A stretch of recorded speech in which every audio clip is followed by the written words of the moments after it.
The students and staff at a Northwest Indiana middle school are mourning the sudden death of a beloved teacher and coach. Dan Runyan from Portage died suddenly while on a run with some of his students on Friday. Ravi Bachwal has the story.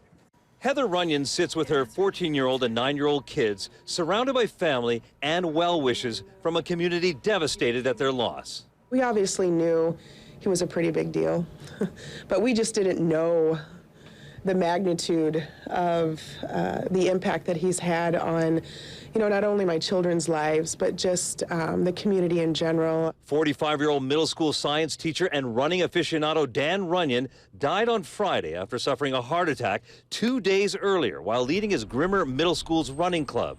He definitely was a leader in our family. He was definitely an inspiration to, not only our children, but to all of the students. That leader had turned his life around dramatically in the last 4 years, dropping over 100 pounds and committing to a life of healthy pursuits, primarily running. He was training now for the Chicago Marathon.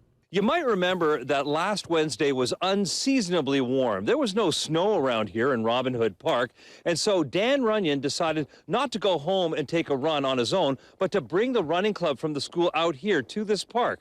After a brief warm-up, he collapsed right here. Our teacher and fellow runner Kathy Grimler stayed with him until paramedics arrived. I got on the ground with him, and I was talking to him and shaking him, and I called 911. Runyan's principal says these few days have been very difficult at school, but Coach Dan's personality is a guide for people to move on.